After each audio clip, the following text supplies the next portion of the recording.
In the shadows of modern warfare, a new beast emerges. The TOS-3 Dragon, Russia's latest thermobaric weapon system, promises to redefine battlefield dominance. But what makes this fire-breathing monster so formidable, and how does it compare to its predecessors? Let's dive into the Inferno. Imagine a weapon that doesn't just explode, but literally sucks the air out of your lungs. That's the terrifying reality of thermobaric weapons, also known as fuel-air explosives, or FAEs. These aren't your run-of-the-mill bombs. They're a whole different breed of destruction, and the TOS-3 Dragon is the apex predator in this dangerous ecosystem.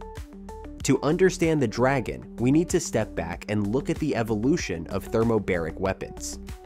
These devices have been lurking in arsenals since the Vietnam War, but they really came into their own during the Soviet-Afghan War. The Soviets, realizing the potential of these weapons in mountainous terrain, developed the TOS-1 Buratino. This beast on wheels could unleash a hellish barrage of thermobaric rockets, turning enemy positions into infernos. But how do these weapons work? Unlike conventional explosives that rely on a chemical reaction, thermobaric weapons disperse a cloud of fuel into the air. This fuel mixes with atmospheric oxygen, creating a deadly fuel-air mixture. When ignited, it produces a massive fireball and an incredibly powerful shockwave. The result? A prolonged blast effect that can penetrate bunkers, collapse buildings, and cause devastating injuries to anyone unfortunate enough to be in the vicinity. The use of these weapons has always been controversial. They're not explicitly banned by international law, but their devastating effects on both combatants and civilians have raised serious ethical concerns. The intense heat and prolonged blast wave can cause severe burns, crush internal organs, and even asphyxiate victims by sucking the oxygen out of enclosed spaces.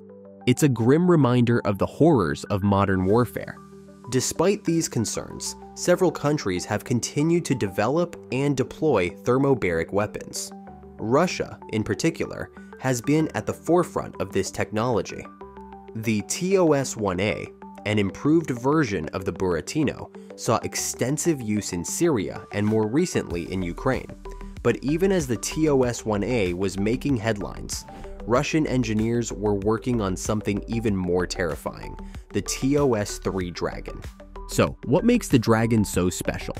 For starters, it's a significant leap forward in terms of mobility and versatility.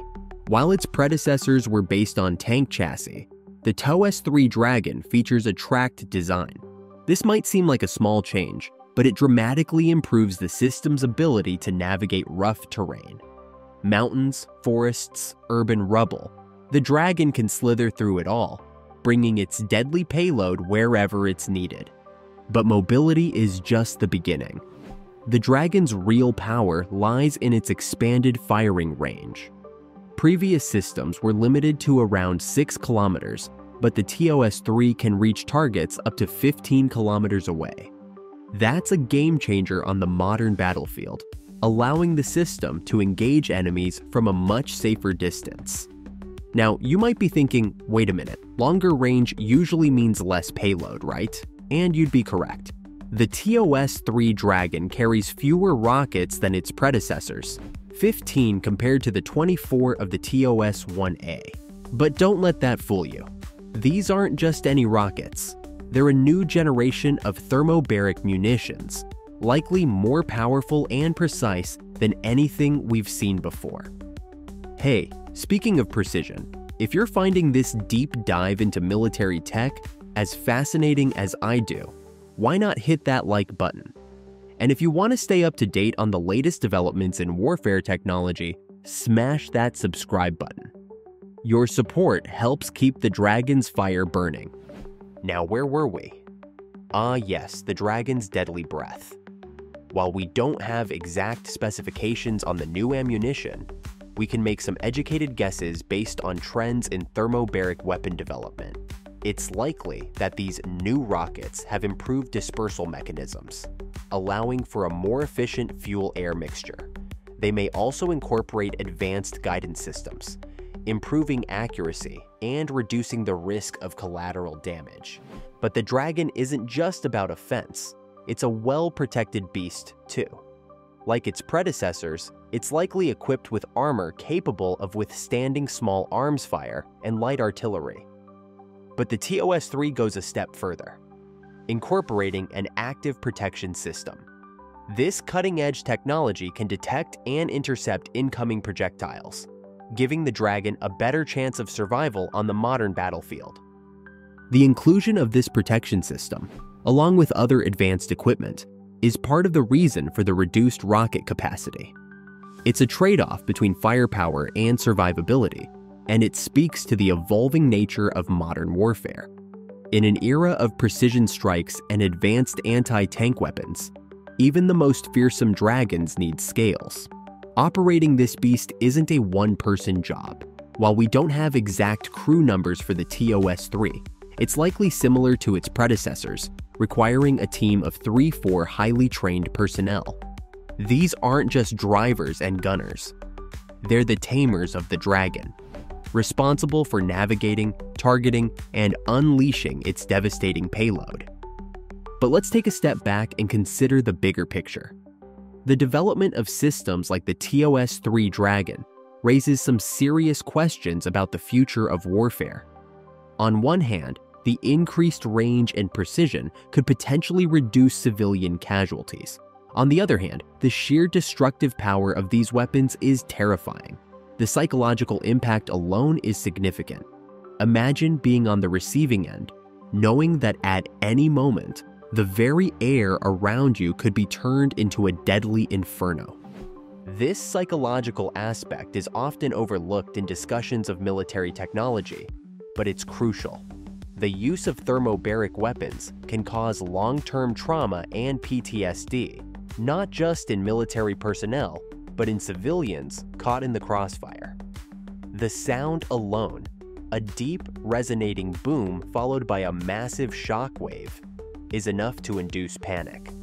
And for those who survive a thermobaric attack, the memories of the intense heat and crushing pressure can linger for years. So, how do you defend against a Dragon? It's not easy. Traditional fortifications offer little protection against the powerful shockwaves of thermobaric weapons. Early warning systems and advanced radar can help, but given the Dragon's extended range, reaction time is limited. Some militaries are exploring the use of aerosol-based countermeasures that could potentially disrupt the fuel-air mixture, but these are still in the experimental stage. The TOS-3 Dragon represents a significant leap forward in thermobaric weapon technology, but it's unlikely to be the end of the line. As military technology continues to advance, we can expect to see even more powerful and precise systems in the future. This raises important questions about the nature of modern warfare and the ethical implications of developing ever more destructive weapons.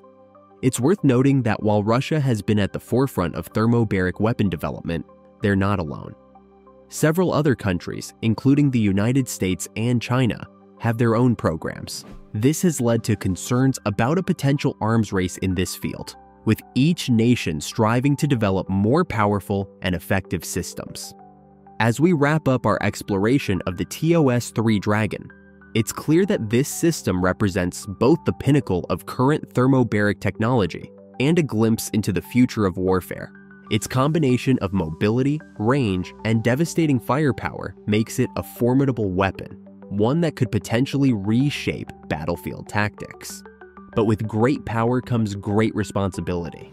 The deployment of systems like the TOS-3 Dragon in conflict zones will undoubtedly attract international scrutiny.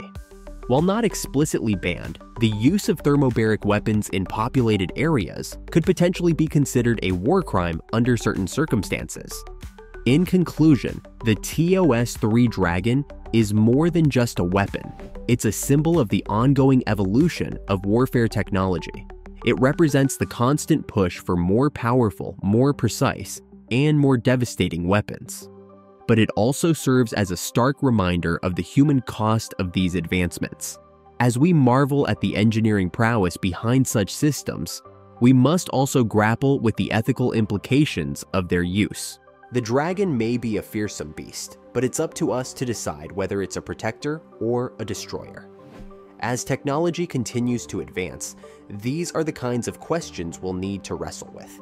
The fire-breathing dragons of myth may be confined to storybooks, but their modern counterparts are all too real, lurking on battlefields around the world, ready to unleash their terrible power at a moment's notice.